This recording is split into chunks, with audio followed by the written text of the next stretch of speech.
예, 이제 우리 지영근 대표님 나오셔서 말씀 전해주실 터인데요. 우리 대표님은 우리 지난주에도 주보를 통해서 또 책을 통해서 소개해 드린 것처럼 그동안 목회 데이터 연구소를 차리셔서 우리 한국교회 발전에 많은 영향력을 끼치신 그런 분이십니다. 오늘 모시게 돼서 얼마나 감사한지 모르겠습니다. 이제 나오실 때 우리 크게 할렐루야로 박수로 맞아주시기를 바라겠습니다. 우리 나오시겠습니다.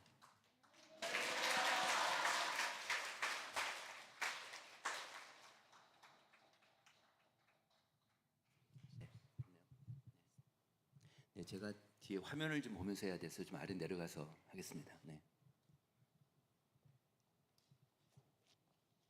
네 됐습니다.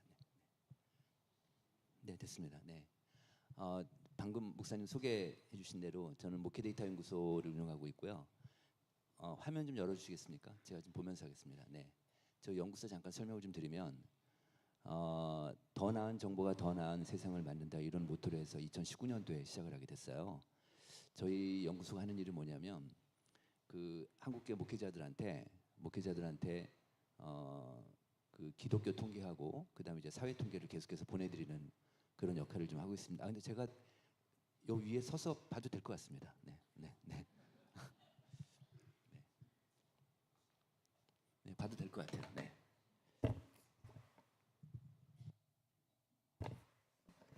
네, 네, 네, 네. 그 저희 목사님들한테 그 기독교 통계하고 사회 통계를 이렇게 보내드리는 역할을 하고 있어요. 저는 이제 학교를 졸업하고 한국 갤럽이라는 여론조사 회사에 입사를 해서 거기서 이제 계속 조사 전문가로 이게 훈련을 받아서 저는 이제 조사 통계 전문가이죠. 그러면서 그 한국 교회, 기독교에 이런 분야가 없어서 그래서 이제 제가 이 분야에 뛰어들어서 그래서 지금 계속해서 목회자들한테 데이터 서비스를 해드리고 있습니다. 예를 들어서 10년 전에 우리나라 국민들한테 통계청에서 조사한 건데요. 이혼해도 된다 이걸 물어보면 우리나라 국민 중에 10년 전에는 45% 정도가 이혼해도 된다고 생각을 해요. 그렇다고 대답을 했어요. 근데 지금은 한 65%까지 올라가요. 그러니까 이혼에 대한 국민적인 수용도가 더 올라가는 거죠. 그럼 이제 앞으로 점점 더 올라갈 거 아니에요? 그러니까 그런 것처럼 이 조사 통계는 반드시 미래 예측하고 관련이 있습니다. 그러니까 오늘 제가 이제 쭉 말씀드리고 보면 이제 내용을 쭉 들으시면 아 우리 교회가 어떻게 가야 되는구나 한국교회 어떻게 가는구나 이런 걸 보면서 그럼 오늘 어떻게 보면 이제 은혜 받는 시간이라기보다 고민을 하는 시간이라고 볼 수 있는데 그럼 우리 교회가 어떻게 가야 되지? 그래서 이제 지금 현재 우리나라 교회들 중에서는 부흥하는 교회들 있잖아요. 그 지금 현재 우리나라 교회들 중에서 어, 그 코로나 이후에 지금 한 이제 5년 6년 됐는데 코로나 이후에 다들 어려워졌잖아요. 정말 많은 교회들이 어려워졌죠. 그래서 지금 아직까지 회복하지 못한 교회가 상원제일교회처럼 회복하지 못한 교회가 한 60% 정도 돼요.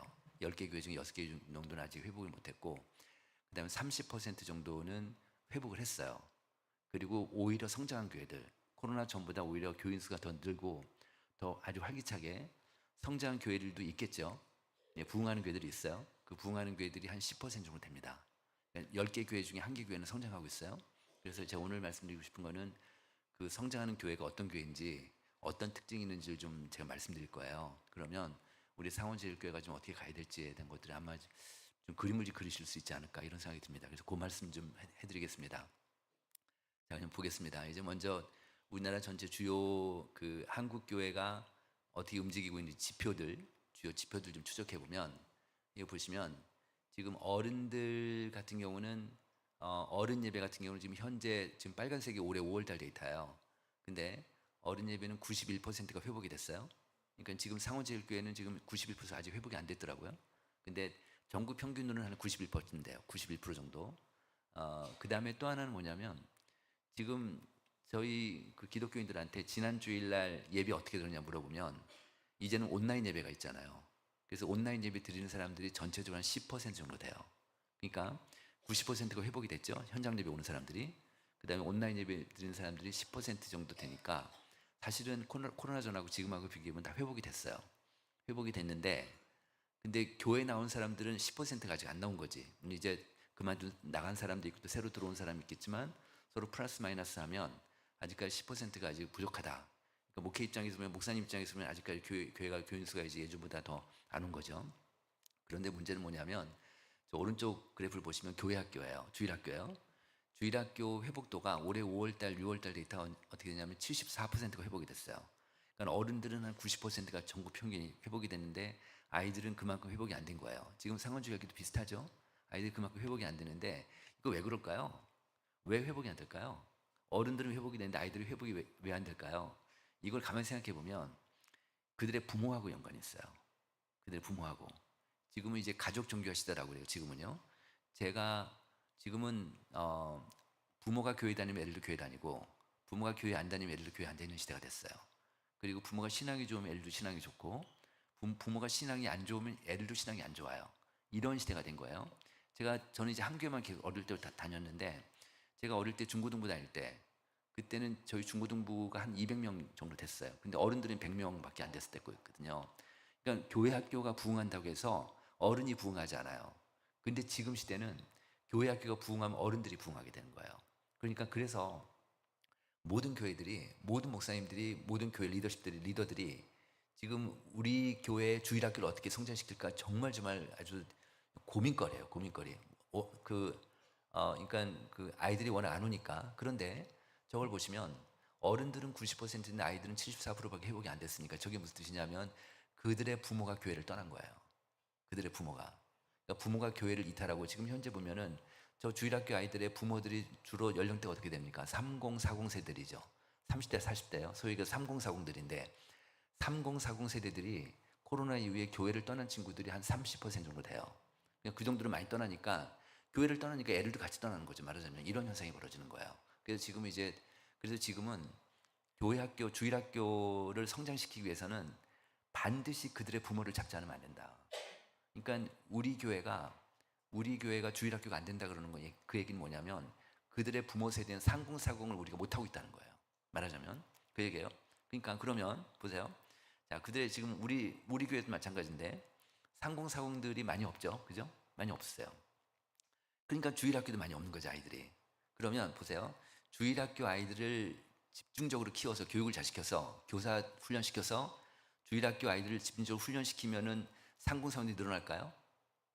다시 얘기하면 거꾸로 얘기하면 상공사공들을 집중적으로 우리가 전도하고 훈련시켜서 상공사공들을 우리 교회에 많아지게 되면 주일학교가 성장할까요? 후자죠. 후자. 그래요. 맞아요. 그러니까 지금은 주일학교하고 그들의 부모 세대 상공사공하고 비교해 보면 상공사공들이 선행지표가 돼요. 그래서 무조건 상공사공을 잡아야 돼요. 무조건. 우리 교회가 지금 상공사공들이 없는데 상공사공들을 어떤 전략을 해서 어떻게 상공사공들이 우리 교회를 전도시키고 지금 우리 교회에 있는 상공사원들을 어떻게 크게 훈련시켜서 이들이 좀 우리 교회의 핵심적인 그런 리더들이 되게끔 그렇게 이제 양육시키고 훈련시키는 게 되게 중요하다는 거죠. 말하자면 좀 보겠습니다. 이제 또 하나 보면 이번에는 뭐냐면 그 이제 사역 회복도예요. 사역 회복도를 보면 전국적으로 헌금이 지금 제가 잘 아슬아슬하게 안 보이는데 한 90% 정도 되고요.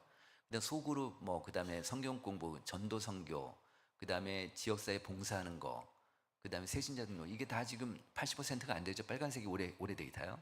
빨간색이. 그러니까 거의 80%가 안 되잖아요. 그런데 여기서 보면은 어른들은 91%가 회복이 되는데 사역이 회복이 안 되는 거예요. 사역이. 그만큼 사역이 전체적으로 한국계 전체적으로 떨어져 있는 거죠. 근데 보세요. 맨 오른쪽 보세요. 새신자 등록이 56%죠. 56밖에 안 되니까 그만큼 이제 새신자가 과거에는 100명 들어왔는데 지금 50명밖에 안 들어오니까 지금 전도가 안 되는 시대다. 전도가 안 되는 시대다. 근데요, 전도가 되는 교회가 있어요. 전도가 되는 교회가 있어요, 정말. 그리고 그 새신자들이 매주마다 들어오는 교회가 있고 교회가 성장하는 교회가 있는, 부흥하는 교회가 있는 거 어떤 교회일까요? 절대적인 조건이 뭐냐면 소그룹이 잘 되는 교회들이 잘 돼요. 이 구역 모임, 이 소그룹이 잘 되는 교회들이 이게 교회가 커요. 이런 현상이 벌어지는 거예요. 자, 또 보겠습니다. 근데 이거는 제가 아까 말씀드린 거예요. 아까 말씀드린 대로 지금 이거 이제 코로나 근데 여기서 보면 작은 교회가 큰 교회하고 어느 교회가 더 회복이 빠를까요? 코로나 이후에 작은 교회가 좀 빨라요. 큰 교회들은요. 그 맨 아래 왼쪽 빨간색 보시면 80%좀 넘죠. 이 전체 대부분의 큰 교회들은 대형 교회들 1000명 이상, 500명 이상 된 중대형 교회들은 아직까지 대부분의 교회들이 회복이 안 됐어요. 근데 작은 교회들은 한 절반 정도 회복이 됐고요. 그렇게 보고 있습니다. 네. 자, 여기부터 좀 볼까요? 이제는 지금 코로나 이후에 지금 한국의 현상들인데 지금 코로나가 뚝 떨어져가지고 그게 다시 회복한데 회복이 잘 안 되잖아요. 그러니까 사람들이 교회 활동을 잘 안 하는 거예요. 그래서 여기 보시면 내가 지금 코로나 이후에 내가 교회 생활이 줄었다는 비율이 한 26%고요. 늘었다는 비율이 19%니까 어때요? 줄은 사람이 더 많죠? 교회 사람이 전체적으로는 좀 줄고 있는데 그런데 이런 자기가 교회 활동 주는 이유가 뭐냐 물어봤어요. 물어봤더니 교회 활동보다 개인적 기도 묵상 시간이 이게 지금 이게 아니네요. 긍정적인 측면이네요. 네, 그러니까 이게 뭐냐면 자기가 지금 교회 활동이 줄었는데 준 거에 대해서 지금 그런 예전보다 교회를 덜 가는 거예요.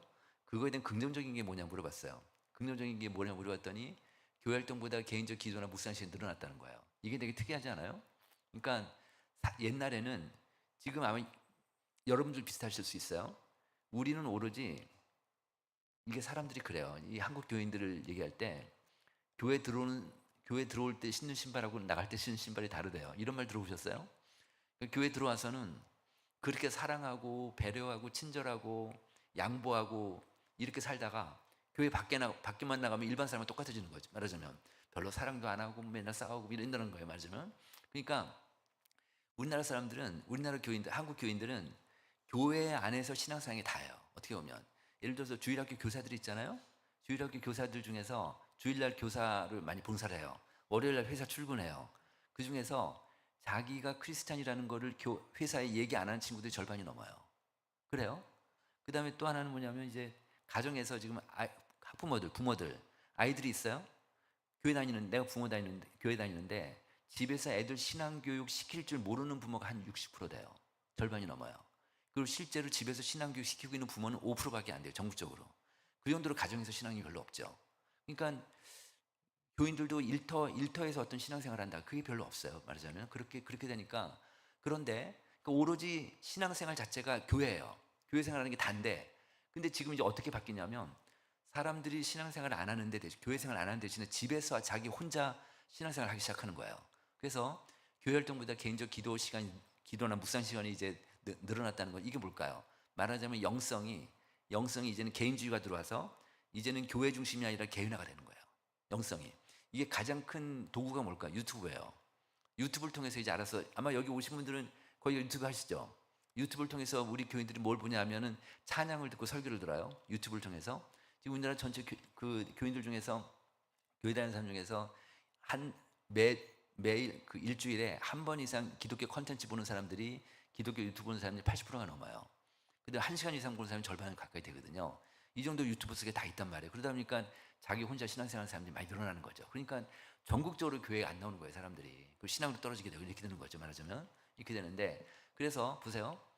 성도들이 사역 참여가 줄어들고 있고 예전보다 교회 잘 안 나오고 그다음에 신앙생활도 잘 안 하는 것 같고 그리고 지금 그렇지만 사람들이 영적인 갈급함은 계속 있어요. 지금 현재 우리나라 교인들의 내가 지금 영적으로 갈급하다라는 사람들이 한 76% 되거든요.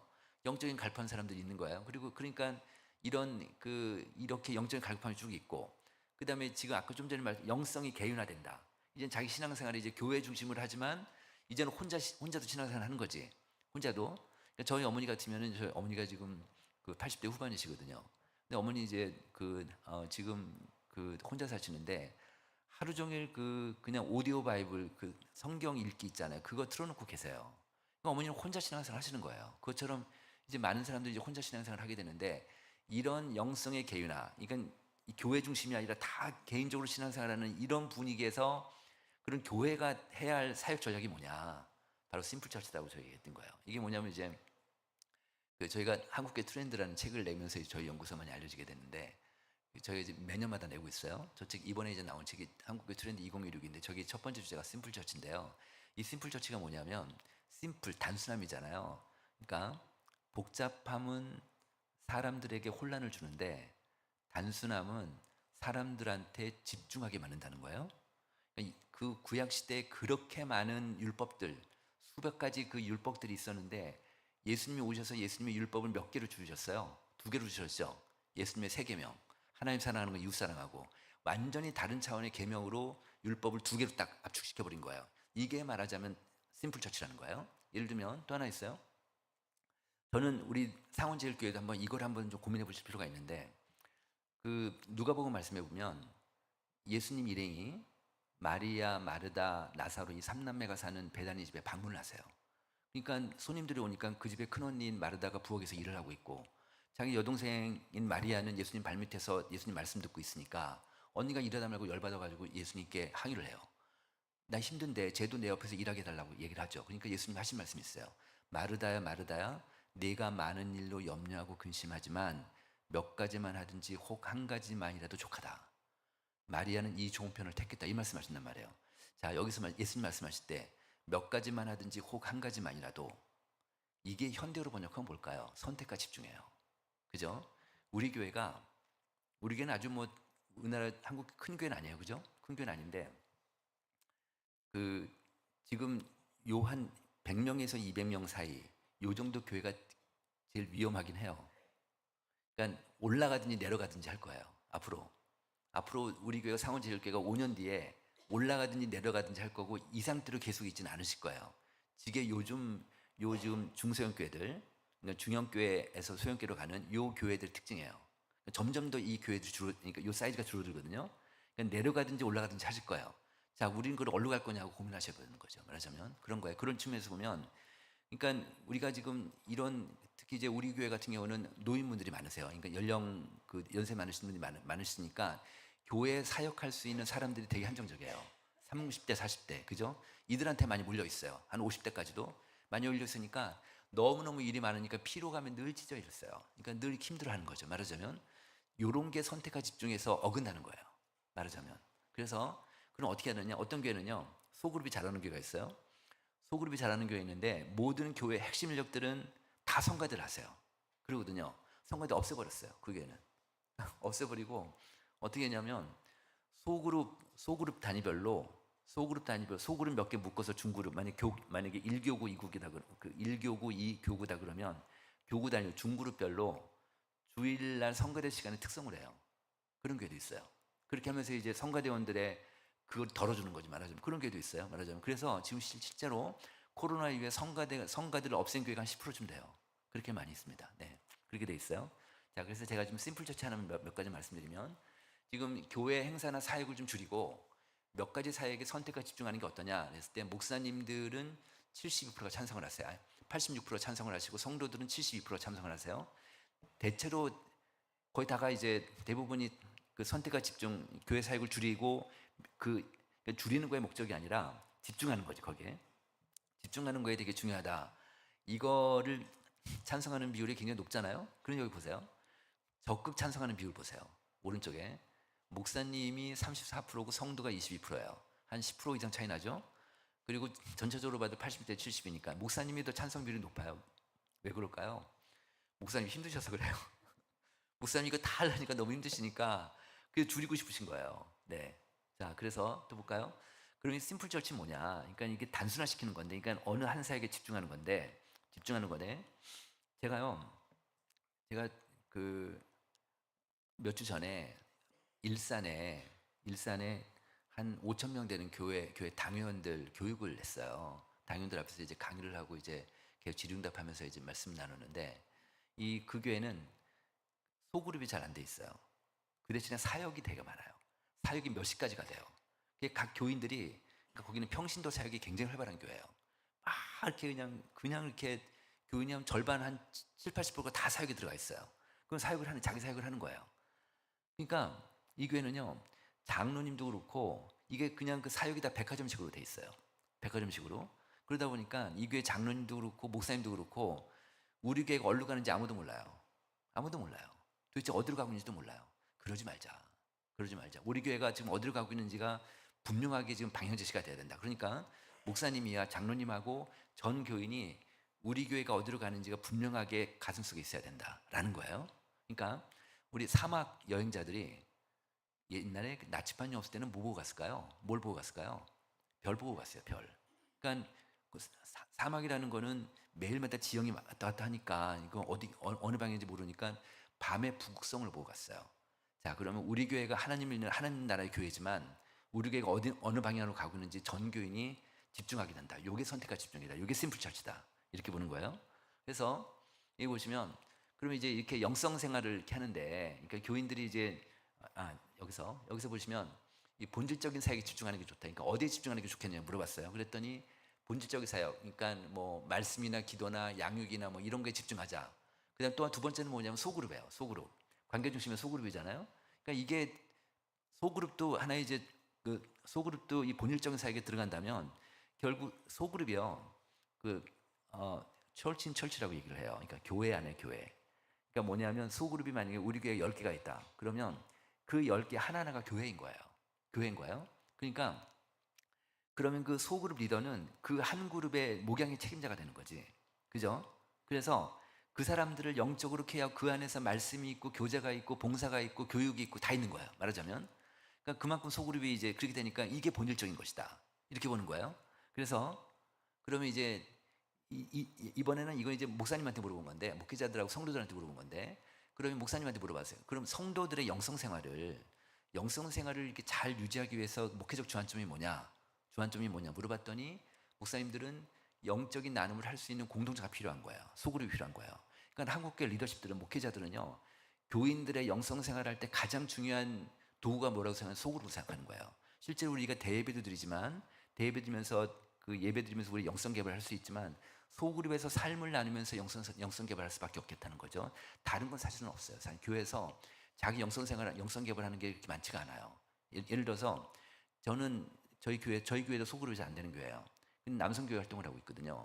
저 이제 어릴 때부터 그러니까 어릴 때부터 계속 남성교회 활동을 해왔으니까 남성교회와 굉장히 친해요. 근데요, 저희는 속으로 삶을 나누지 않으니까 누가 영적 침체를 겪는지 잘 몰라요. 잘 몰라요. 그리고 누가 이제 서로 영적인 나눔을 안 하니까, 그러니까 실제로 영적인 나눔을 안 하는 교회들이 진짜 많아요. 진짜 많아요. 그럼 그건 교회가 아니지. 그러니까 교회 소그룹 안에서 이런 그 영적 나눔을 하는 게 되게 중요한데, 그래서 이제 이런 응답들이 나오는 겁니다. 자, 이번에는 제가 무슨 조사를 했냐면요. 이 책 혹시 들어보신 적 있으신지 모르겠습니다. 혹시 그 교회에서 좀 관심 있으신 분들은 이 책을 사서 한번 읽어보시면 좋습니다. 부흥하는 교회, 쇠퇴하는 교회는 제가 무슨 조사를 했냐면, 지난 5년 사이에, 코로나 이후죠. 지난 5년 사이에 교인 수가 줄고 앞으로 5년 뒤에도 지금보다 더 줄어들 거라고 예상하는 전국의 단임 목사님 160명을 찾았어요. 그들 갖고 조사한 거예요. 또 지난 5년 사이에 교인 수가 늘고 앞으로 5년 뒤에도 지금보다 더 늘 거라고 예상하는 단임 목사님 전국에 160명을 찾았어요. 그리고 또 이 두 그룹별로 거기에 해당되는 교인들 500명씩 샘플링을 해서 총 1320명을 갖고 조사한 거예요. 조사를 했더니 조사 결과 딱 봤더니 이 같은 한국 땅에 살고 있는 사람들이 맞나 싶을 정도로 완전히 다른 세계 사람들인 거예요. 이 부흥하는 교회하고 쇠퇴하는 교회하고. 실제는요, 목사님도 완전히 다르고요. 그 다음에 성도들도 달라요. 어떻게 다른지 아세요? 성도들이 신앙 수준이 달라요. 이 부흥하는 교회들은요, 성도들의 신앙 수준이 계속 올라가요. 근데 쇠퇴하는 교회들은 계속 떨어지는 거예요. 말해서 이런 특징이 보여요. 자, 이제 그래서 제가 이제 몇 가지 말씀드려 볼게요. 이건 뭐냐면, 그 부흥하는 교회들하고 쇠퇴하는 교회들 전체 연령 분포를 봤어요. 전체 연령 분포를 보니까 부흥하는 교회는 맨 오른쪽이 65세 이상 노인들이에요. 65세 이상 노인들인데 그 고령층인데 25%인가요? 25% 좀 되고요. 그러니까 전체 연령대 중에서 노인분들이 시니어들이 한 65% 돼요. 그런데 쇠퇴하는 교회들은 46%까지 올라가요. 절반 가까이 되죠. 그러니까 공통적인 특징이 뭐냐면 쇠퇴하는 교회일수록 노인들이 많으세요. 그러니까 고령층이 많으신 거죠. 말하자면. 근데 우리 교회가 지금 우리 교회도 60세 이상이 한 50%까지 되니까 어떤 이것만 보면은 상원제일교회는 쇠퇴하는 교회라고 보셔야 돼요. 그런데요, 어느 교회든 제가 보니까 어느 교회든 모든 구성 요소들이 쇠퇴하는 교회만 있는 건 아니에요. 우리 교회도 상원제일교회도 그 부흥하는 교회 특성들이 있어요. 또 쇠퇴하는 교회 특성들도 있고, 그러니까 우리가 뭐가 있느냐를 한번 잘 이렇게 확인해 보시는 게 좋을 것 같은데, 그럼 보세요. 자, 지금 이 장표만, 이 그래프만 보더라도 지금 그 쇠퇴하는 교회들 특징이 뭐냐면 절반 전체 교회 어린아이까지 다 포함했을 때 정교인 중에 65세 이상이 60세 이상도 아니고 65세 이상들이 절반 가까이 된단 말이에요. 그러니까 우리가 쇠퇴하는 교회에서 벗어나려면, 우리가 부흥하는 교회로 정말 긍정이 아주 건강한 그런 교회로 가려면 어떻게 해야 될까요? 밑에 연령층들 3, 40대를 늘려야 돼요. 이건 정말 당면 가지고 지상 과제예요. 우리 상원제일교회는 아무리 동네 그 지역적인 뭐 입지 환경이 다 어렵다 하더라도 그럼에도 불구하고 3, 40대를 키우셔야 돼요. 이게 오늘의 결론 중에 하나입니다. 네. 우리 교회 3, 40대를 키운다. 우리 교회 3, 40대를 키운다. 그런데요, 재밌는 건 뭐냐면 이 3, 40대 집중하잖아요. 그럼 교회 예산도 많이 투입하고 그다음에 교회 사역자도 투입하고 해서 3, 40대를 많이 키우게 되면 그러면 열매가 있어요. 그런데 그렇게 되면 교회 안에 노인분들이 삐지세요. 노인들이. 왜냐하면 우린 뒷방 늙은이냐, 우린 평생 헌신했는데 우린 뭐고 맨날 쟤네들만 키우려고 하느냐, 이런 인식이 있으니까 참 목회는 어렵긴 한데, 그럼에도 불구하고 노인분들이 정말 양보를 하시고 배려하셔가지고 우리 교회 미래를 위해서는 상군사원들 키워야, 상군사원들을 늘려야 주일학교 사는 거예요. 이건 절대적이에요. 그죠? 주일학교를 살린다고 하면 그들의 부모가 교회에 안 나오지 않으면 절대로 살릴 수가 없는 거예요. 그런데 부모가 오면 애들이 자연적으로 오는 거예요. 자연적으로. 예를 하나 들면 한 300명 되는 교회인데요. 충주에 있는 교회인데요. 이 교회가 교인이 계속 떨어지는 거예요. 계속 떨어지고 아이들도 없고 막 그러니까, 그래가지고 이 교회에서 이제 어떤 의사결정을 했냐면 키즈 카페를 하나 만들기로 했어요. 키즈 카페를 이렇게 돈 들여서 이제 하나 만들었어요. 그랬더니 카페를 만들고 나서 이 교회가 바뀐 거예요. 어떻게 바뀌었냐면 애들이, 그 조금밖에 없는 애들이 집에 안 가는 거예요. 집에 안 가고 거기서 노느라고. 근데 요즘 부모들은 엄마 아빠랑 같이 교회 갈 때 같이 가고 막 그런단 말이에요. 그러다 보니까 엄마 아빠들이 집에 못 가는 거예요. 그러니까 이 키즈 카페를 만들어 놓으니까 애들이 집에 주일날 예배 끝나고 집에 안 가고 오후에 계속 노니까 엄마 아빠들 거기서 같이 뭐 얘기도 하고 뭐 티타임도 하고 모르는 거예요. 같이 얘기하고. 이게 지역사회에 소문이 났어요. 그 지역에. 그래서 이 교회로 상고사원들이 몰려들게 된 거예요. 그러니까 자연스럽게 아이들까지 가져오게 되는 거죠. 이런 교회도 있어요. 이런 교회도. 그래서 지금 이 장표 하나만 보더라, 이 그래프 하나만 보더라, 그러니까 어쨌든 전체적으로 노인들 연령 비중을 줄이려면 그 아래 연령대를 키워야 된다. 이게 이제 가장 중요한 거고요. 자, 그 다음에 또 하나 볼까요? 이거 보세요. 지금 저희가 아까 제가 말씀드린 부흥하는 교회들, 부흥하는 목사님, 저희가 이제 문항을 한 60문항을 쫙 물어봤어요. 쫙 물어보고 맨 마지막 질문을 뭘 했냐면, 목사님이 앞에서 목사님 교회가 이제 부흥하신다고 했는데 쭉 응답을 하셨는데, 목사님 생각하실 때 종합적으로 목사님 교회가 부흥한 결정적인 이유 2가지만 얘기해달라고 그랬어요. 그래서 체크를 했어요. 그래서 첫 번째가 뭐냐면 예배와 설교예요. 예배와 설교. 두 번째가 뭐냐면 교인 간의 친밀한 교제와 공동체 의식이에요. 세 번째가 소그룹 활성화예요. 그런데요, 이 두 번째하고 세 번째가 관계가 있는데, 두 번째는 공동체 의식이 높으니까 우리 교회가 부흥했다는 뜻이잖아요. 그런데 공동체 의식을 높이는 것 중에 가장 결정적인 변수가 소그룹이거든요. 통계적으로 보면은 소그룹이 가장 영향 높아요. 그러니까 두 번째하고 세 번째는 똑같다고 봐야 돼요. 그러니까 교인들 간의 관계 교제가 결국 소그룹이니까, 그러니까 예배와 설교. 그러니까 이 교회가 한국이 지금 아까 제가 얘기했던 8%쯤 되는데, 그렇게 그 부흥하는 교회들, 우리나라 그렇게 많이 없지만 부흥하는 교회의 특징 중에 2가지가 뭐냐면 예배하고 소그룹인 거예요. 말하자면 이거예요. 그러니까 이게요, 아까 말씀 읽었지만 같이 봤지만, 그 초대교회 날마다 마음을 같이하며 성전에 모이기를 힘쓰고 집에서 떡을 떼며 기쁨과 순전한 마음으로 음식을 먹고, 이 말씀이에요. 그러니까 성전에 모인다는 얘기는 대그룹이잖아요. 다시 얘기하면은 여기서 얘기는 맨 왼쪽에 예배와 설교예요. 그죠? 그 다음에 집에서 떡을 떼고 기쁨과 순전한 음식을 먹고, 이건 소그룹이죠. 집에서. 그러니까 뭐냐면 대그룹하고 소그룹이에요. 이게 되게 특이해요. 이게 지금 이 많은 우리가 이렇게 성경에 사도행전에 나오는 그때 그 신약교회, 그 교회 원형이 지금은 완전히 세속화되어 있고, 그 많은 세속주의가 교회에 들어왔음에도 불구하고 성장하는 교회들은 저 대그룹하고 소그룹 특징을 그대로 갖고 있는 거예요. 그대로. 이게 되게, 저는 이 데이터를 보고 소름 끼쳤어요. 그러니까 뭐냐면 지금도 세속화가 진행되고 있지만 성장하는 교회들은 예배하고 소그룹이 중심으로 갖고 간다, 이렇게 볼 수 있다는 거예요. 이게 결국은 말씀하고 똑같이 연결되는 거죠. 말하자면 그 얘기입니다. 그래서 그만큼 예배하고 소그룹이 중요하다, 이렇게 볼 수 있는데요. 이건 뭐냐면, 요거는 지금 잘 법례가 안 나왔는데, 그 파란색은 부흥하는 교회 목사님이고요. 그 다음에 저 살색은 쇠퇴하는 교회 아니요. 그 파란색은 쇠퇴하는 교회 목사님, 그 다음에 살색은 쇠퇴하는 교회 성도들이에요. 이거 보시면 이건 뭐냐면 쇠퇴하는 교회 이유를 또 물어본 거예요. 똑같이 쇠퇴하는 교회 목사님과 성도들한테 우리 교회 쇠퇴하는 이유를 물어보니까 첫 번째가 상공사용이 줄어든다는 거예요. 근데요, 제가 코로나 이후에 여러 교회를 다 가보잖아요. 이런 특징이 나타나요. 상공사공 공동체가 있고요. 상공사공은 사역자를 투입하고 상공사공끼리 잘 놀게 하고 그 안에서 자기네끼리 소그룹을 하게 하고 교회에서 상공사공들을 위한 상공사공들의 가장 큰 관심사는 자녀 양육이거든요. 그러니까 자녀 양육이니까 육아 전문가 불러서 이렇게 또 강의도 하고 세미나도 하고 그들끼리 교회 앞마당에서 바베큐 파티도 하게 하고 또 놀러 가기도 하고 MT도 보내고 공연도 보내고 막 이런 식으로 교회에서 투자를 한 거예요. 그러면 상공사공이 커져요. 정말 특이한 현상인데 이들 그룹이 커지게 돼요. 그런데 거꾸로 상공사공이 별로 없어요. 상공사공 공동체도 없어요. 별로 없는 교회들은요, 있는 상공사공보다 뺏기는 현상이 나타나요. 이런 현상이 한국에 나타나고 있거든요. 그래서 여기도 보시면 교회가 쇠퇴하는 이유가 상공사공들이 제일 높잖아요. 그러니까 이 근데 상공사공이 없어지기 때문에 우리가 쇠퇴한다는 거죠. 두 번째가 뭐예요?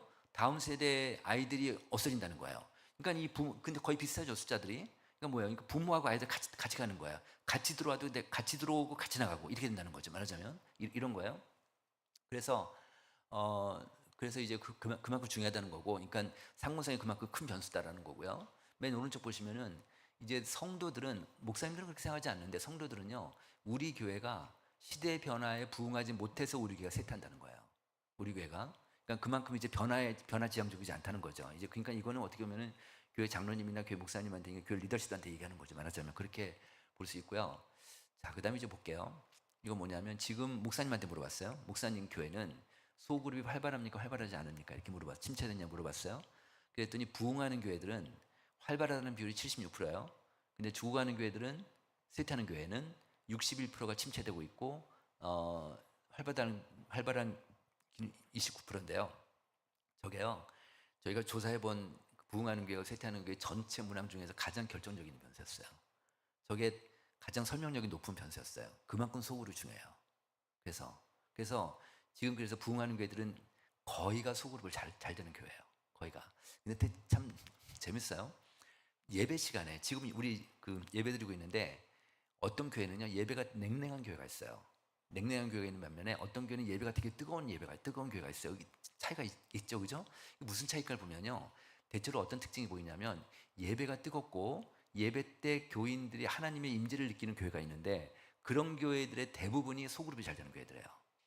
그러니까 평상시 때 주중에 또는 토요일날 금요일날 저녁 때 또는 주일날 소그룹을 잘하면 그들이 주일 와서도 그 에너지를 그대로 받아서 그만큼 영적인 욕구가 더 강해지니까 그 예배 때 은혜가 있는 거예요. 그러니까 어떤 교회는요, 소그룹별로 앉아요. 그러니까 그 주일 예배 시간에 소그룹별로 이렇게 앉아서 예배 드리는 교회도 있습니다. 네, 그 정도로 소그룹이 강한 교회들이 강하다 이렇게 볼 수 있겠습니다. 그다음에 제가 말씀드린 대로 이제 상군사공. 그러니까 코로나 이후에 상군사공들이 어떻게 됐냐 했더니 부흥하는 교회는 상군사공이 증가한다는 비율이 한 47이고 죽어가는 교회는 65%가 줄어든다고 얘기하고 있고, 그러니까 그만큼 상군사공이 중요하다는 거죠. 그래서 코로나 이후에 교회 부흥 갔을 때는 상군사공이 가른다 이렇게 볼 수 있겠고, 그래서 상군사공들 하나만 더 말씀드리면요. 그래서 우리가 지금 상군사공들이 별로 없는데 하여튼 내년도에 소그룹 하시면서 상군사공을 어떻게든지 이걸 키우시 않으면 안 될 거예요. 그러니까 소그룹을 하더라도 상군사공끼리 소그룹 하는 게 되게 중요한데 볼게요. 일단 제가 아들이 하나 있어요. 근데 아들이 지금 우리 아들이 36인데 결혼을 해서 지금 이제 아이가 하나 있어요. 소녀가 하나 있습니다. 저한테. 근데 아들 며느리 이렇게 둘이 지내는 걸 이렇게 보면 얘네는 다 이렇게 가족 단위로 움직이는 게 보여요. 그러니까 늘 애 데리고 이렇게 어딜 가요. 이렇게 가면서 이렇게 뭐 하여튼 늘 같이 움직이는 게 보여요. 근데 저희 때는 안 그래요. 저희 때는 아빠 따로 엄마 따로였거든요. 근데 요즘 친구들은 안 그런 봐요. 그러니까 요거를 교회에서 활용해야 돼요. 그러니까 상고사원들은요, 특히 상고사원 기혼자들은 가족 단위로 묶어놓는 게 되게 중요해요. 그래서 소그룹을 하더라도 가족 단위로 하는 게 좋아요. 가족 단위로 아이들도 같이 하게 하고, 그런 공동체를 만들게 되게 중요하니까. 자, 지금 이제 앞으로 내년도에 소그룹 하시게 되면 상공사공들은 별도로 빼서 그들끼리 소그룹 하게 하시는 게 되게 중요하죠. 말하자면 왜냐하면 저희가 이제 돌봄이라고 해서 우리나라 지금 교인들 중에 교인들이 많이 교회로부터 많이 돌봄 받고 싶어해요. 너무 힘드니까 외롭고 하니까. 그런데 되게 특이한 게 뭐냐면 많은 사람들이 목사님한테 돌봄받고 싶어 하는데 이상하게요. 상공사원들은요. 목사님한테 돌봄받고 싶어 하지 않아요. 자기네끼리 돌봄받고 싶어요. 자기네끼리. 본인들끼리 자기네끼리 돌봄받고 싶어 하거든요. 그러니까 그들끼리만 묶어놓으시면 돼요. 상공사원들은. 그리고 사역자가 없으면 그들 중에 리더 한 사람 세워가지고 어쨌든 잘 얘기해서 그들끼리만 묶어놓고 그들끼리 생활하게 하고 물론 교회 예산이 투입돼야겠죠.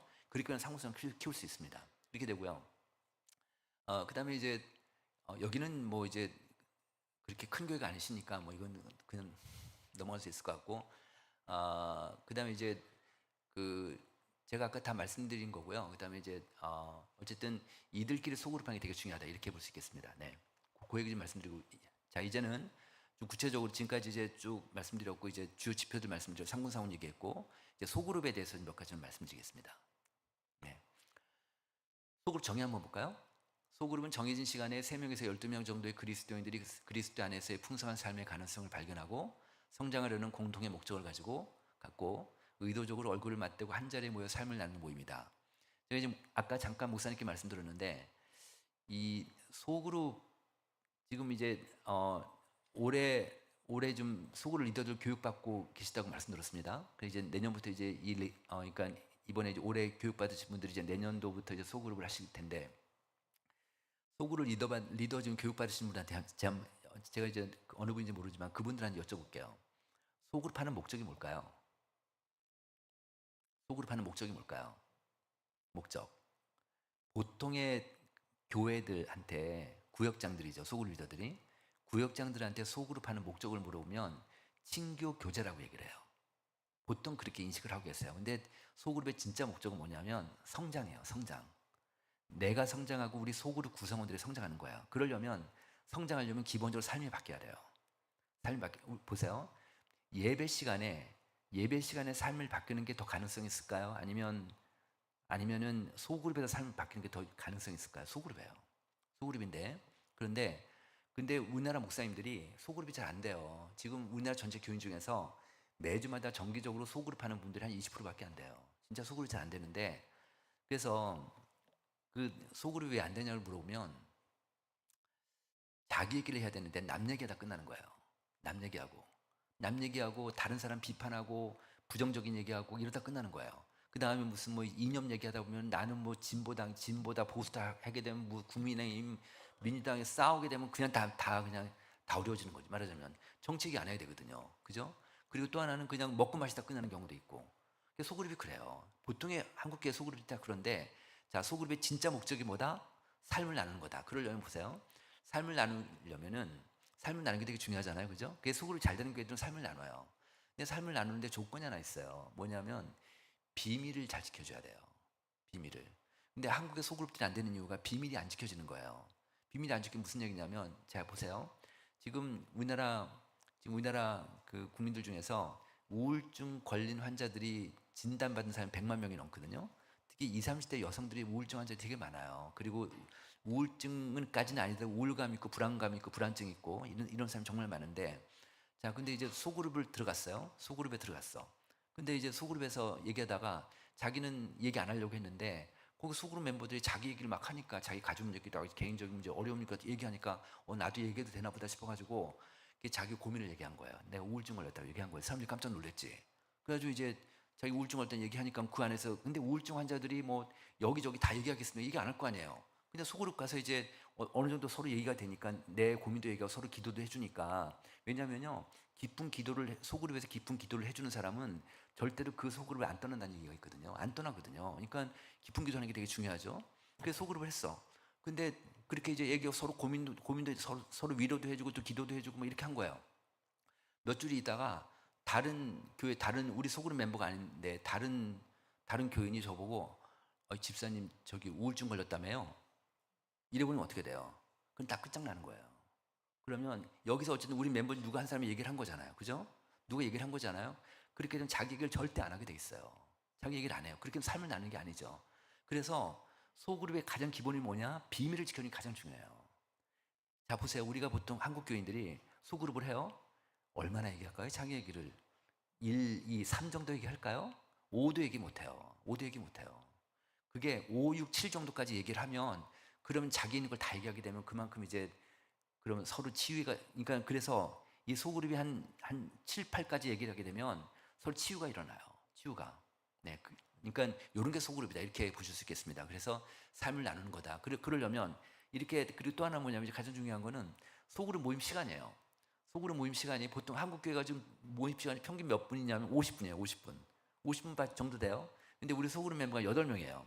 8명인데 자기가 만약에 이제 아까 얘기처럼 만약에 이제 우리 아들이 있는데 아들이 마약을 해요. 내가 이제 너무 힘들어가지고 이제 우리 아들이 마약한다는 얘기를 한 거예요. 그러면 그 안에서 자기 얘기를 다 하려면 뭐 아들 얘기부터 뭐 어떻게 해서 얘기됐고 뭐 하다 보면은 뭐 5분 갖고 되겠습니까? 10분, 20분, 30분 걸릴 거 아니에요. 자기 얘기 다 하려면. 그리고 옆에서도 조언도 해주고 그러면은 이 사람이 한 20분, 30분 잡아먹으면 우리 소그룹은 50분짜리인데 내가 혼자 30분 잡아먹으면 돼요, 안 돼요? 그래서 얘기 못 하는 거예요. 그래서 기본적으로 그래서 부흥하는 교회들이 소그룹 모임 시간이 길어요. 그래서 1시간 반, 2시간까지 하셔야 돼요. 이거를. 이런 조건들이 필요한 거예요. 소그룹이 그냥 된다고 되는 게 아니라 되게 예민하죠. 그러니까 이런 조건들이, 그래서 어떤 교회는 소그룹 모임 처음 시작할 때 서약서를 써요. 서약서를 써서 여기서 얘기되는 절대로 밖으로 안 나간다. 자기 가족한테 얘기 안 한다. 이게 되게 중요하다는 거예요. 그렇게 하면은 소그룹이 잘 되실 수 있지 않을까 이렇게 좀 볼 수 있겠습니다. 네, 그래서 왜 소그룹인가? 우리가 되게 외로운데 사람들이요, 우리나라 한국인 영국에 고독부 있는 거 아세요? 고독부 장관이 있어요, 영국에. 영국 사람이 얼마나 외로우면 세상에 고독부 장관이 있어요. 근데 제가 데이터를 찾아봤더니 영국의 그 고독부가 만들어질 때 그 시점에서 영국인들이 나는 외롭다라는 비율이 그 외로움 지수가 44%였어요. 근데 지금 우리나라가 지금 55%예요, 한국인이. 그 정도로 우리나라 사람이 많이 외로워요. 그러니까 뭐 자살자도 많고 고독사도 계속 올라가고 있고 너 외로우니까 자기 스스로 고립되어 있다고 생각하는 한국인들이 34%예요. 3명 중에 1명이 고립됐다고 생각하거든요. 노인분들은 42%까지 올라가거든요. 이 정도로 좀 고립되어 있는 사람들이 많아요. 그리고 본인 스스로 목숨 끊는 사람들. 지금 현재 우리나라에서 시간당 1.6명이 자살하고 있어요. 근데 지금 여기 한강다리 있죠? 한강다리 많잖아요. 한강다리에 지금 투신 자살 많이 하는데 하루에 경찰 보트가 80번을 왔다 갔다 해요. 그 정도로 자살자가 많아요. 되게 좀 외국의 사역자들이 한국이 되게 뭐라 그럴까요? 영국 대상국가죠. 그러니까 이렇게 한국 사람들이 외로우니까 외롭다는 말은 다른 얘기로 하면 위로가 결핍되어 있는 상태가 외롭다고 그래요. 그러니까 교회에서라도 위로가 되면 좋은데 교회 안에서 내가 지금 외롭다는 사람들이 36%가 있는 거예요. 그러니까 3명 중에 1명 이상이 교회 생활하면서 외롭다는 거예요. 이게 왜 그럴까? 그 이유를 물어봤어요. 근데 교회 안에서 마음을 터놓고 얘기할 사람이 없대요. 마음을 터놓고 얘기할 사람이 없다는 거예요. 이들이 우리 교인들 다 할 거예요. 이들을 소그룹을 묶어서 잘 시스템 만들어서 그 문화를 만들어서 여기서 서로 위로해주고 격려해주고 그 다음에 이렇게 되면 삶이 바뀌어요. 진짜 바뀌어요. 네. 그러면 그 소그룹 안에서 바뀐 사람들이 주일 예배 때 또 예배 시간에 앞에 나서 간증하게 되고 이러면 교회가 굉장히 많이 바뀌죠. 요게 말하자면 심플 처치다. 소그룹 중심으로 가는. 그러니까 그래서 소그룹이 있는 교회하고 소그룹의 교회가 달라요. 그러니까 소그룹이 있는 교회는 전체 모든 사역 중에서 소그룹이 하나 있는 거고 소그룹의 교회, 그러니까 소그룹의 교회는 뭐냐면 전 교회 시스템 소그룹 중심으로 돼 있는 교회, 이런 교회인 거죠. 그러니까 그런 교회를 한번 좀 가셔도 좋겠다 이런 생각이 듭니다. 또 하나 말씀드려볼까요? 지금 아까 제가 말씀드린 유튜브 있잖아요. 유튜브 사람들이 지금 우리 기독교인들 중에 지금 유튜브를 너무너무 다 보고 있어요. 아마 어르신들 다 보고 계시죠? 유튜브. 그리고 또 뭐 교회 권사님한테 저희 어머니도 보면은 친한 권사님한테 유튜브 계속 와요. 계속. 그래서 그것도 봐야지 또 저한테 또 이거 왔다고 자랑하고 막 그러세요. 저희 어머니가. 그러니까 이 노인분들은 다 유튜브 많이 보실 거예요. 그런데 저희가 어떤 설문을 해봤냐면 유튜브 보는 사람들은 교인들한테 유튜브로 대체할 수 없는 교회 기능이 뭔지 물어봤어요. 다 유튜브 속에 빠져 있으니까 유튜브로 대체할 수 없는 교회 기능, 그러니까 유튜브가 범접할 수 있는 교회 기능이 뭐냐 물어봤더니 그게 뭘까요? 교제예요, 교제, 펠로십. 이게 결국 소그룹이에요. 그래서 제가 볼 때는요, 미래에 소그룹이 강한 교회가 결국 살아남을 것 같아요. 이 지역이 성남 지역에서 소그룹이 강한 교회가 결국은 살아남을 거예요. 네, 그렇게 될 것 같습니다. 네, 자, 소그룹 유익한 볼까요? 지금 보면은 감동과 은혜를 소그룹에서 경험해 본 적 있냐? 이때가 90%죠? 그러니까 소그룹에서 감동과 경험을 그래도 느낀 사람들이 90%가 되고, 그리고 저게 뭔가요? 제가 잘 안 보여서.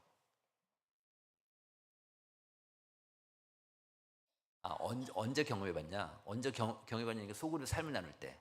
그러니까 삶을 같이 나누게 되면은 자기가 감동과 은혜를 경험하는데, 자 보세요. 제가 이제 하나 말씀드려볼게요.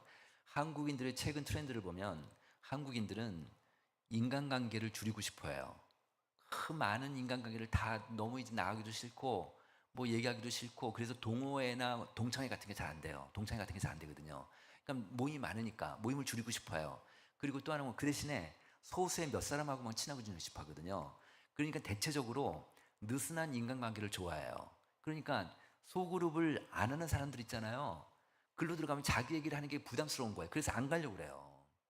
소그룹을 하는데 거기 들어가면 자기 얘기를 해야 되니까 안 가려고 하는 거예요. 그런데 재밌는 게 뭐냐면 소그룹 하는 사람들하고 안 하는 사람들 비교를 해보면 소그룹 하는 사람들이 안 하는 사람들하고 전도하는 실천 역량이 2배에서 4배 차이가 나요.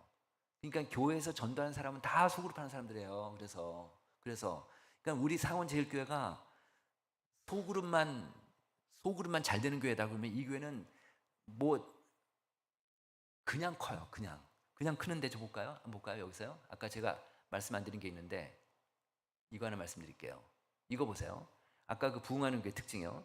부흥하는 이유를 물어보니까 예배 설교하고 그다음에 소그룹이었잖아요. 맨 오른쪽에 2번째 보세요. 활발한 전도 활동. 너무 재밌지 않아요?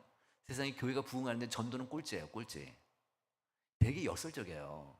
그러니까 교회가 부흥하기 위해서는 전도가 잘 되는 거가 첫 번째 이유가 아닌 거예요.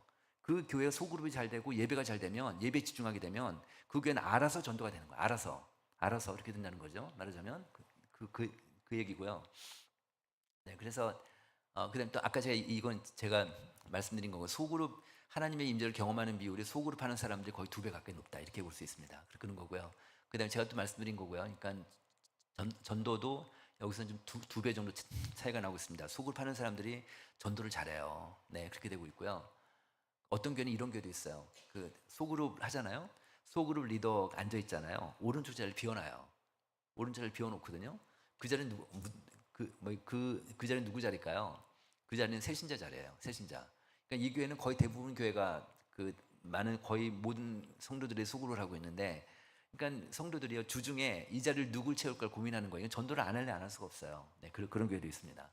네, 그 다음에 이건 뭐냐면 소그룹을, 그러니까 새신자 들어오잖아요. 우리 교회는 그렇게 뭐 아직까지는 새신자가 많이 들어오시지 않지만 새신자가 들어오면 새신자 교육을 할 거 아니에요.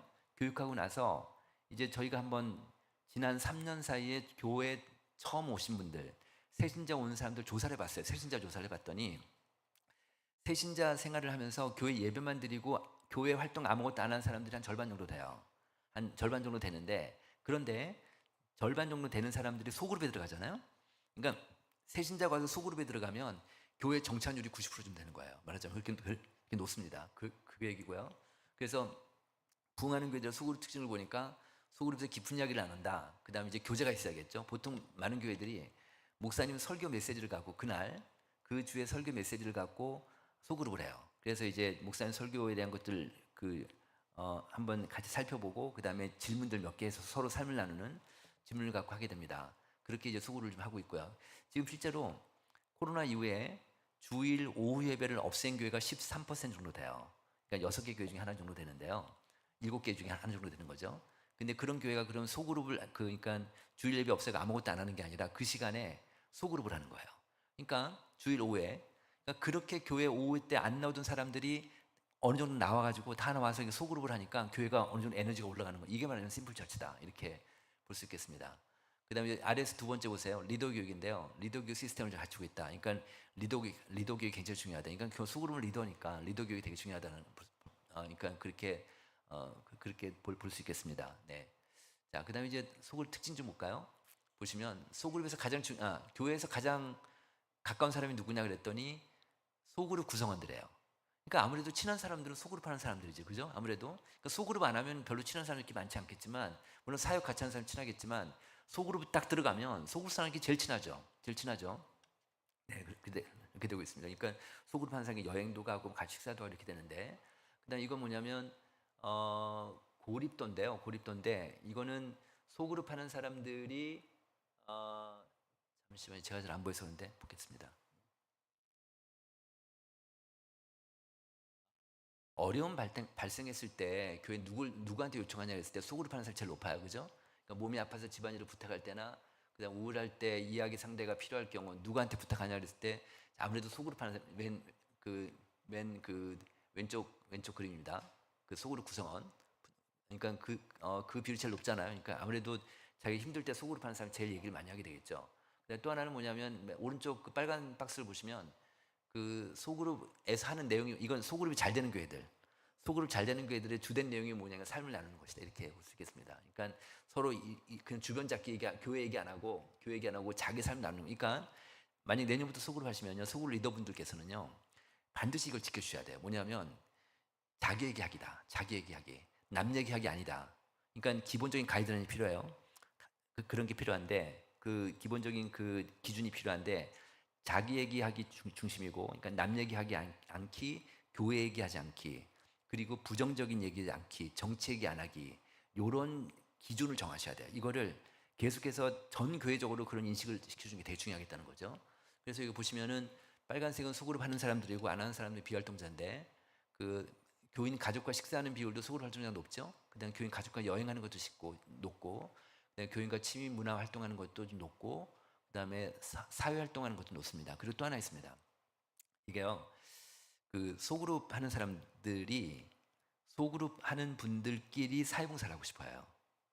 그러니까 우리가 보통 지역사회봉사를 하면 교회 단위로 하잖아요.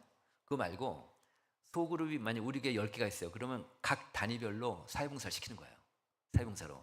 그러면요, 일석이조예요. 우리가 우리 교회에서 지역사회 소통하는 거, 그런 봉사활동하는 그 자체가 의미가 있고, 또 하나 뭐냐면 교회 안에서 봉사하는 거고요. 교회 밖에서 봉사하는 거 어떤 게 더 친해질까요? 교회 봉사하는 거 훨씬 더 친해져요. 그래서 교회 봉사하는 거 있잖아요. 교회 밖에 사회봉사할 때 교인들끼리 같이 해서 하면은 훨씬 더 그 친교력이 높아지는 거죠. 말하자면 그 중에 대표적인 게 뭐냐면 단기 선교예요. 단기 선교만 갔다 오면 굉장히 친해지죠. 아무래도 또 하나는 뭐냐, 단기 선교는 장년들, 뭐 장로님들, 청년들 다 같이 가니까 그러니까 세대 통합도 굉장히 좋아지는 거죠. 말하자면 그런 효과가 좀 있습니다. 리더 얘기 볼까요?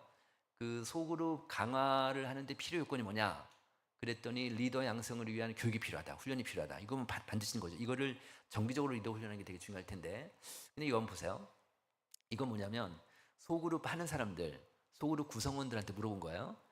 그 기아가 속해 있는 소그룹 리더의 자격 조건이 뭐냐고 물어봤어요.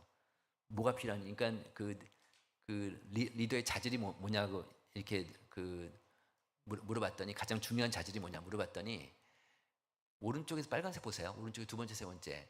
말씀을 가르치는 능력하고 기도의 능력은 거의 꼴찌예요. 그죠? 되게 재밌어요. 그러니까 소그룹 하는 사람들이 리더에 대해서, 소그룹 인도자, 소그룹 리더에 대해서 뭘 원하냐면 영성, 그러니까 기도나 말씀에 대한 영성이 별로 중요하지 않아요. 이 사람들한테는 영성이 중요하지 않아요. 뭐가 중요하냐면 구성원들의 마음을 열 수 있도록 조정하는 능력, 그 다음에 모임을 항상 긍정적으로 이끌 수 있는 능력, 서로 소외되는 자 없이 같이 할 수 있는 능력. 이거 뭘까요? 서로 좀 퍼실리테이터 역할인데, 이걸 다른 말로 하면 리더십이에요. 리더십이에요. 그래서 소그룹 리더 인도자들은 절대적으로 리더십 교육이 필요해요. 그러니까 영성 교육도 필요하지만 이 리더십이, 왜냐하면 보통 우리나라 교회 소그룹 리더들이 다 권사님들 뭐 중심일 텐데, 권사님도 그럴 테니까 이분들은 그동안 한 번도 직장생활 안 하셨으면 한 번도 리더십 교육을 교회 밖이나 안에서 받아본 적이 없어요. 그래서 이런 리더십 교육이 되게 중요하다. 그리고 또 하나는 이제 또 보겠습니다. 그런 얘기고요. 그래서 리더들은 리더십 교육을 받고 싶어 한다. 그냥 90%쯤 되는 거고요. 운영을 좀 볼까요? 요거 보면 이건 뭐냐면 한국 리서치라고, 리서치 회사, 일반 리서치 회사에서 우리 한국인들을 대상으로 해서, 일반 국민 대상으로 해서 세대 차이 인식에 대한 조사를 했어요.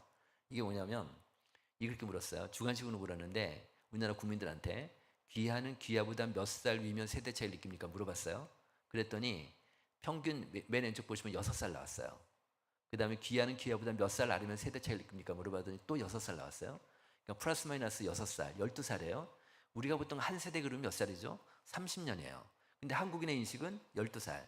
진짜 짧죠? 그만큼 한국 사람이 그러니까 그 한국 사람이 되게 빨라요. 진짜 빠르고 그러니까 6살 위면 올라가도 세대 차이는 그게 말이 안 되는 거예요. 말이 안 되는 거예요. 그러다 보니까 이거 볼까요? 그래서 그러다 보니까 예를 들어서 한 50세 여자 집사님이 있는데 60세 권사님이 구역장을 하고 있는데 거기 소그룹 들어와서 그분하고 대화가 됩니까? 안 됩니까? 안 되는 거예요. 그래서 안 되는 거예요. 그러니까 삶을 나누려면 사역은 괜찮지. 근데 삶을 나누려면 서로 동질적이어야 되니까 그 연령이 좁아져야 되는 필요가 있는데 그래서 이 소그룹 하는 사람한테 물어보니까 소그룹 연령 편성 기준을 물어보니까 비슷한 연령대끼리 묶어달라는 사람들이 75%나 되는 거예요. 그 정도 연령대에 묶는 게 되게 중요하다. 그러면 어느 정도 연령대가 좋겠느냐? 5세 간격으로 묶어달라는 사람들이 절반 정도 돼요. 그 다음에 10세 간격도 47%. 그러니까 10살 넘어가면 소그룹이 안 되는 거예요. 그죠? 그래서 10살 안으로, 10살 아무리 넓어도 10살 안으로 하는 게 되게 중요하겠다. 이렇게 볼 수 있겠습니다. 그 다음에 소그룹에서 가장 주의해야 될 게 뭐냐? 비밀 보장이다. 아까 제가 말씀드린 거고요. 그런 얘기고요. 그 다음에 또 하나 뭐냐면 세 번째 보세요. 이상하게 좀 친해지게 되면 다른 사람 욕을 해요. 친해지게 되면. 교회에서 이렇게 다른 사람이 부정적인 얘기를 하고 이렇게 이렇게 좀 빗대어서 얘기를 하게 되고 그냥 물론 이제 자기 힘든 것 때문에 얘기할 수는 있겠죠. 어쨌든 저런 것들을 우리가 좀 잘 주의하자 이렇게 좀 볼 수 있겠습니다. 어쨌든 부정적인 얘기를 하지 말자 이런 얘기고요. 그다음에 이제 어쨌든 운영은 매주 1시간 반 이상은 했으면 좋겠다. 그다음에 이제 말씀을 나누고 싶겠다. 그 말씀 나누고 삶 나누는 게 되게 중요한데 하나만 더 말씀드리면 네 번째가 빅마우스. 이게 무슨 뜻이냐면 소그룹을 하면 이렇게 큰 소리 치는 사람이 있어요. 혼자 얘기 다 하는 사람 있죠. 혼자 얘기 다 하는 사람. 지가 뭐라고 그냥 지가 다 혼자 뭐 다 그냥 자기 해답도 내고 지가 다 하는 사람이 있어요. 요런 사람을 여하이 통제를 하셔야 돼요. 이 사람 때문에 다른 사람 얘기를 못 하니까 이 사람 때문에. 그때 이 사람 집에 보낼 수는 없잖아요. 그러니까 이 사람을 어떻게 잘 설득하셔가지고 이 사람이 얘기를 안 해야 다른 사람이 얘기할 수 있으니까 그런 것들 좀 잘 주의 깊게 좀 하시면 좋을 것 같습니다. 아까 제가 상군사원들 말씀드렸고요.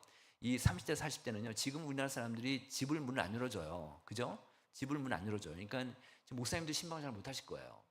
지금 하여튼 집을 문을 안 열어주는데 상공사원들은 아이들이 있기 때문에 애들 때문에 집에서 하는 게 필요해. 특히 금요일 저녁, 토요일 저녁은 괜찮으니까 상공사원들 소그룹은 아까 제가 말씀드린 것 중 하나 또 있네요. 연령별로 이렇게 제가 이제 그 말씀 드리려고 그랬구나. 이거 보세요. 여기서 이렇게 12살밖에 그러니까 플러스 마이너스 12살이니까 위로 6살 아래 6살이니까 소그룹 리더를 연령대별로 골고루 세우는 게 되게 중요하다는 거예요. 그러니까 30대 리더, 40대 리더, 50대 리더를 아주 촘촘하게 그렇게 하는 게 되게 중요하다는 거죠. 그러니까 60대 리더가 있는 한은 30대, 40대 안 들어갈 테니까 30, 40대 자기네끼리 할 수 있는 리더가 필요하다는 거죠. 말하자면 그 얘기고요. 그 다음에 이제 노인분들입니다. 노인분들한테 좀 물어봤습니다. 65세 이상 노인분들한테 교회 다니는 분들한테 교회에서 뭘 원하십니까 물어봤어요. 그래서 첫 번째가 뭐냐면 같은 나이대 교인들과의 교제를 하고 싶어 하세요. 소그룹을 하고 싶어 하세요. 마찬가지로 지금 전 연령대 중에서 노인들의 소그룹 효과가 제일 높아요. 그러니까 리더만 잘 세우시면 되는데 근데 이 노인분들의 특징 하나 뭐냐면 같은 나이대 노인들하고 하고 싶어 하시는 거예요. 그러니까 60대 노인분들이 70대랑 어울리고 싶어 하지 않으세요. 또 70대는 또 80대하고 또 어울리고 싶어 하지 않으신 거고요. 그죠? 근데 거꾸로 80대는 또 70대하고 60대하고 어울리고 싶어 하거든 또. 이런 딜레마가 있어요. 근데 사역은 같이 하더라도 이 소그룹은 나누는 게 좋겠다. 특히 60대하고 7, 80대는 70, 80 같이 묶더라도 60대는 같이 이렇게 분리하셔야 돼요. 왜냐하면 60대는 좀 다른 세계 사람들이세요. 60대는 일단 이념적으로 민주당이 많아요. 60대는 보통 70, 80대는 다 이렇게 그런데 하여튼 이게 진보적인 분들이 많으세요. 그래서 이번 올해 선거 때 이재명 후보하고 김문수 후보를 찍은 걸 출구조사 데이터를 보니까 60대 유권자들은요 5대5로 찍었어요. 5대5로. 그 정도 왜 그러냐면 60대 고학년자가 많아서 그래요. 학력 변수하고 인연 변수가 상한도가 높거든요. 그런 것 때문에 그렇고 또 하나는 70대는 그렇게 부르지 않는데 노인 학자들은 60대를 액티브 시니어라고 불러요. 70대부터는요 70, 80들은요 어떻게 돈을 아껴 자식한테 다 주고 싶어 하시는데 60대는요 자기가 다 쓰고 죽겠대요. 그러니까 안 주고 싶어 하는 거야. 그러니까 그만큼 사회적 활동력이 아주 강하신 분들이죠. 그러니까 이게 워낙 생각이 다르니까 소그룹 나눠 사는 게 좋겠다 이렇게 볼 수 있겠습니다. 네. 자, 그래서 아까 제가 다시 말씀드린 건데 아까 본 건데 성경의 소그룹이 뭐냐? 그 46절에 날마다 마음을 같이하여 42절부터 보겠습니다. 42절에 사도의 가르침을 받아. 그러니까 소그룹의 특징이 뭐냐? 가르침이 있다. 거기서 배움이 있다는 거죠. 교제를 나눈다. 떡을 뗀다. 그리고 기도한다. 기도하기를 힘쓴다. 그 다음에 46절에 마음을 같이 하고 그 다음에 집에서 떡을 떼고 기쁨과 순전한 마음. 그러니까 소그룹에서는요. 기쁘다는 게 이게 말씀의 원형이에요. 그러니까 소그룹에서 누구 힐난하고 누구 험한 얘기하면 기쁘지가 않잖아요. 그래서 남 얘기 안 하는 게 좋다는 거예요. 자기 얘기하는 게 좋다는 거죠. 이렇게 되면 이렇게 소그룹 원형별로 이렇게 말씀처럼 된다고 하면 어떤 현상이 벌어지냐면 하나님을 찬미하며 온 백성에게 칭송을 받으니 우리 교회가 소그룹이 잘 되면요. 밖에서 우리 교회를 칭송한다는 거예요. 이 교회 밖에서 우리 교회 이 동네에서 우리 교회를 칭송한 왜 그럴까요? 소그룹 단위별로 봉사활동도 하고 소그룹 단위별로 영적으로 성장이 되니까 주변 사람들이 더 좋은 이미지하고 더 선행을 베풀 테니까 그렇게 나오는 거예요. 그렇게 되면 우리 교회가 구원받는 사람을 날마다 더한다. 상원제교회가 날마다 구원받는 자들이 계속 더한다. 이런 말씀을 우리가 해석할 수 있지 않겠냐 이런 생각이 들었습니다. 그래서 소그룹이 굉장히 중요하다 이렇게 볼 수 있겠습니다. 자, 그래서 소그룹은 여기 제가 이제 매트리스 하나 그림을 하나 그리는데 X축은 오른쪽은 교회 다니는 사람, 왼쪽은 교회 안 다니는 사람, 위는 믿음 있는 사람, 아래는 믿음 없는 사람 이렇게 본다고 하면 보세요. 그 지금 우리 교회 소그룹 만약 소그룹 내년부터 한다고 우리 교회 다니는 사람, 우리 교회 사람부터 하실 거 아니에요. 그러니까 1사구면 4사구면이에요. 그런데 교회 안 다니는 사람까지 우리가 데려와야 된다. 그러니까 소그룹은 전도의 거점이 돼야 된다. 소그룹은 절대적으로 전도의 거점이 돼야 된다. 그러니까 목사님이 전도하라고 하지 않아도 소그룹에서 전도하는 게 되게 중요하다. 그러니까 다시 얘기하면 소그룹에서 사람 데려와서 친하게 지내다가 대입에 데려오는 거죠. 말하자면 이런 구도라는 거예요. 네, 결론 보겠습니다. 자, 그 미국에 셀백 교회라고 있어요. 셀백 교회라고 있는데 이 교회가 그 니고레 목사라고 그 목적 이끄는 삶 쓰신 분. 이 교회가 지금 현재 한 출석교인이 한 16,000명 되는데요. 소그룹이 매주마다 1,700개 정도 움직이는 교회예요. 이 교회는 집에서 해요. 소그룹을. 그런 교회인데요. 이 목사님이 니고레 목사가 소그룹은요 프로그램이 아니라 교회라고 얘기한 거예요. 교회다. 그런데 사람들의 변화는 대구에서 있는다 생각하지 않는다. 사람들은 소그룹에서 변한다. 그러니까 우리 사람들이 내가 정말 영적으로 좀 거듭나고 싶고 영적으로 정말 내가 깨어나고 싶고 다시 삶이 바뀌고 싶은데 그러려면 소그룹에 들어가라. 소그룹에서 그게 그 해결이 된다 이렇게 볼 수 있겠습니다. 그래서 소그룹이 이런 강점이 있으니까 여러분들 한번 내년부터 소그룹 잘 하셔서 정말 건강한 교회로 좀 그다음 부흥하는 교회로 이렇게 좀 가보셨으면 좋겠습니다. 여기까지 마치겠습니다. 감사합니다. 네.